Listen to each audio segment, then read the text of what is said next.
Welcome to the Immigrantinlaw channel. When people start thinking about relocating, the first question they usually ask is, which country should I relocate to? Spain, Germany, Portugal. There are many options, and each seems appealing in its own way. But there's an important point that's often overlooked. You won't be living in the country as a whole. You'll be living in a specific city. You'll walk down specific streets, pay a specific rent, look for work in a specific region, send your children to specific schools, and face the realities of daily life every day. That's exactly why choosing a city is sometimes more important than choosing a country.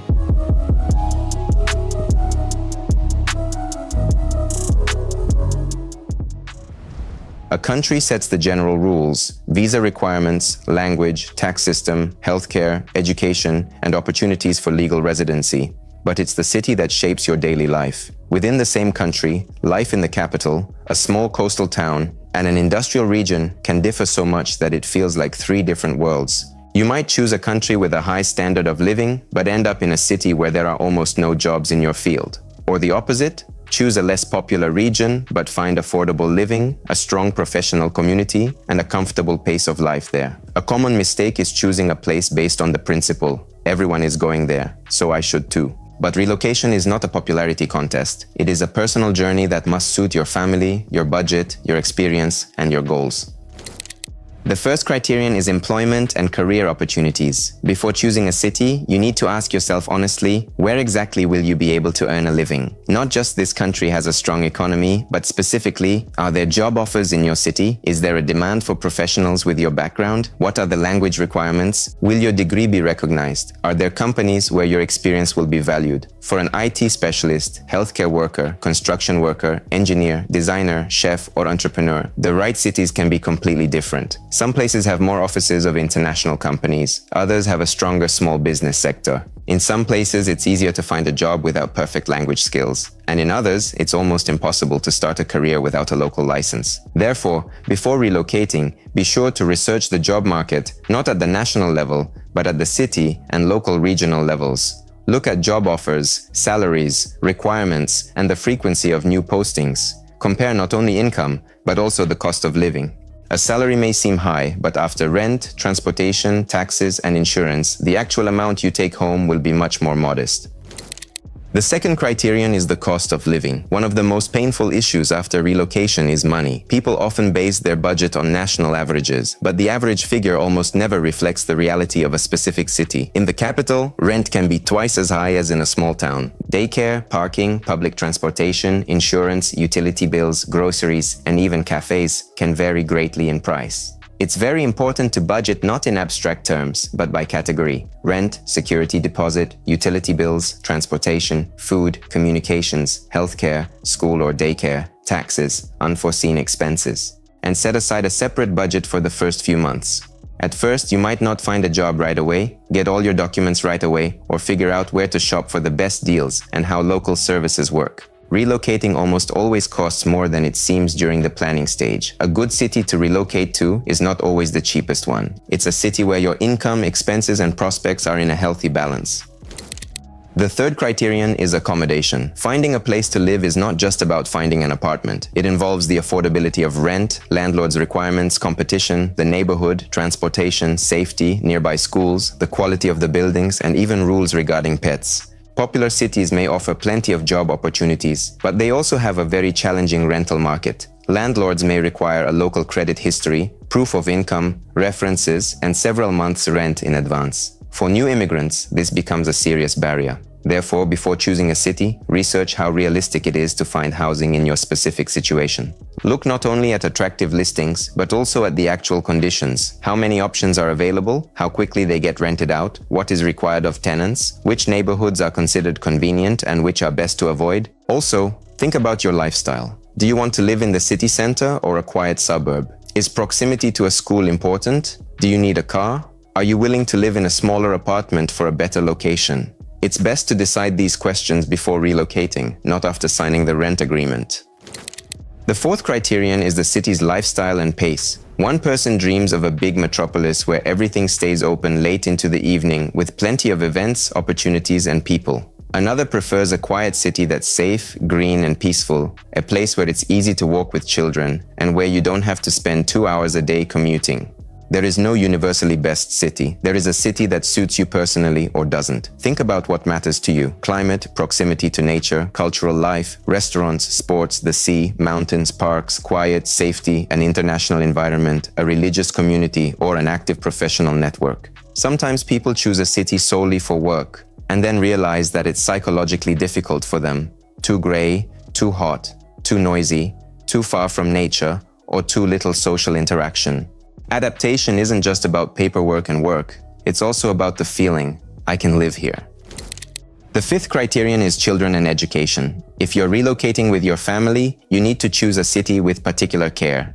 It's not just the country and its education system that matter, but also specific schools, wait lists, the language of instruction, support for immigrant children, the availability of preschools, extracurricular activities, and a safe environment. One city may have many good schools, but high competition for spots. Another may have more affordable accommodation, but fewer educational opportunities. In some places, it's easier for children to adapt due to a strong international environment, while in others, they'll need more time and support. Before you relocate, research neighborhoods with good schools, admission policies, age requirements, necessary documents, and language support. If your child is a teenager, it's especially important to assess how easily they'll be able to continue their education without losing motivation. For a family, the best city isn't just a place that's convenient for adults. It's a place where a child can feel safe, learn, socialize, and gradually become part of a new environment.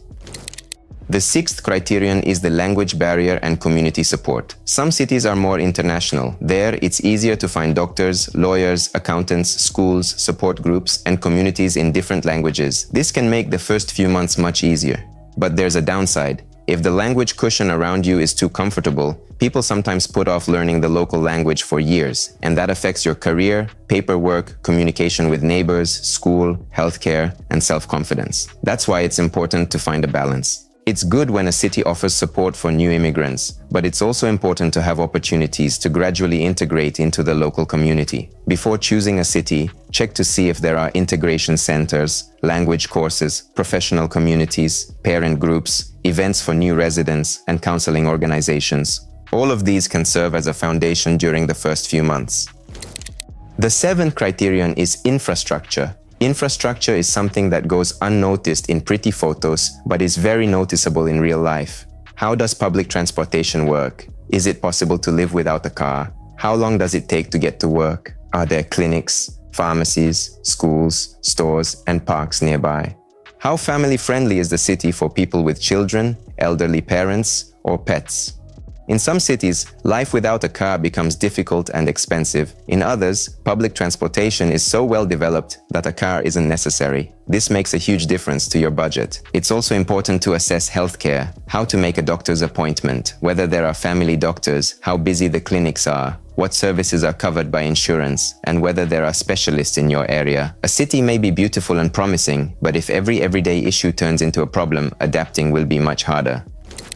The eighth criterion is climate. Climate is often underestimated. People think the main things are documents, a job, and accommodation. We'll get used to the weather. But climate affects your mood, health, expenses, and lifestyle. Long winters, high humidity, heat, wind, the rainy season, and short daylight hours. All of these can be significant factors, especially if you have children, chronic health conditions, or are used to spending a lot of time outdoors. Before choosing a city, look not only at the average temperature, but also at the number of sunny days, humidity, precipitation, and seasonal characteristics. Read reviews from people who live there year-round, not just tourist impressions. A city that's perfect for a vacation isn't always perfect for permanent residence. Now for the main question, how do you actually choose a city? Don't start with just one option. Make a short list of 3 to 5 cities. For each one, evaluate the following: job opportunities, cost of living, accommodation, schools, transportation, climate, safety, language, and prospects for legalization. It's best to create a simple table and rate each criterion on a scale of 1 to 5. But don't reduce your choice to mere math. Sometimes a city may fall short on one metric, but excel in terms of atmosphere, opportunities, or support.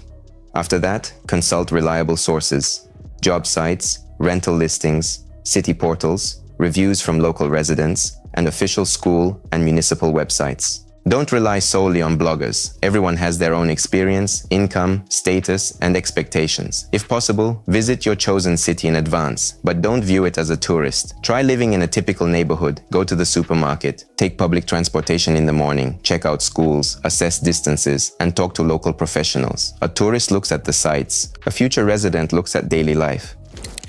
At what stage should you contact an immigration company? It's better to do so before you've already bought tickets and rented accommodation, while you're still comparing your options. A specialist will help you evaluate not only the country, but also your path to relocation, which grounds for immigration are suitable, what documents are required, what timelines are realistic, and where there are more opportunities for your situation. It's important to understand the city must align with your immigration plan. Sometimes people choose their dream location only to find that it's difficult to meet the program's requirements, find suitable employment, or verify the necessary conditions there. That's why choosing a city and choosing a legal pathway must go hand in hand. Let's sum it up. When choosing a place to live, don't limit yourself to asking, which country should I move to? Ask yourself, in which city will I be able to work, live, grow, raise my children, feel at ease, and build a future? The right city isn't necessarily the most popular one or the one that looks best on postcards. It's the city where your goals align with real opportunities.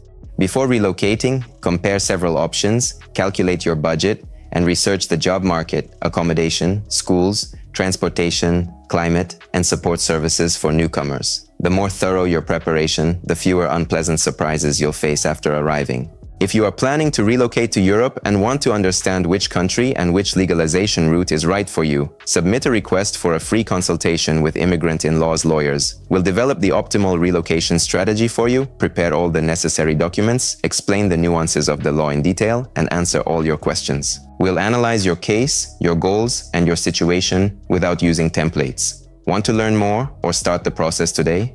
Contact us. All contact details are listed in the description below this video.